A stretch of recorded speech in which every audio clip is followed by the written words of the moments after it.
just said it's time that we play the game the way I know how to play the game. You know? U.S. President Donald Trump told reporters Friday that a threatened 50% tariff on EU goods beginning June 1st could be delayed if European companies start moving to the United States.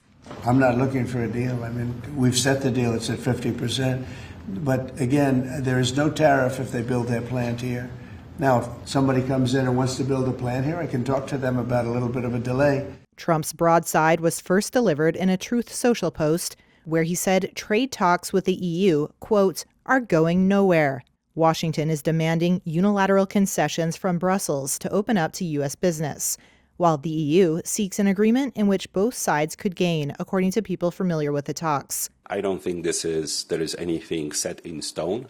Polish Trade Minister Michał Baranowski told reporters on Friday that Trump's latest tariff threat on EU goods is just another step in their ongoing trade negotiations. The EU trade chief said the European Commission was fully committed to securing a deal that worked for both sides, following a Friday phone call with his U.S. counterpart.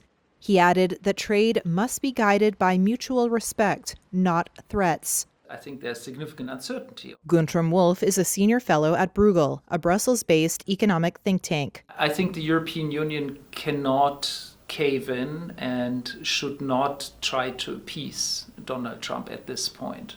The experience of the last couple of months is that this US president actually blinks. I mean, he actually gives in when faced with the major negative consequences of his actions. And so I think it's important to document and show that this is actually going to be very harmful for the US economy as well as for the European economy.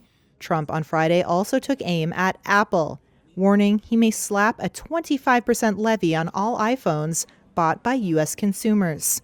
We're talking about the iPhone now, and, you know, the iPhone, if they're going to sell it in America, I want it to be built in the United States. The President of the United States can do a lot of things. Gil Luria, head of technology research at D.A. Davidson, says Apple needs to negotiate with the president in good faith.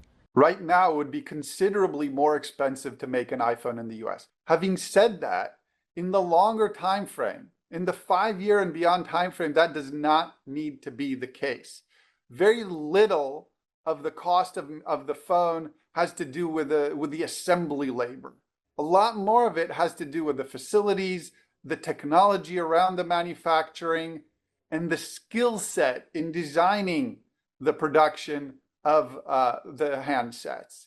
That is what we've outsourced to China, Taiwan, and elsewhere, and that is what is doable to bring in the longer time frame.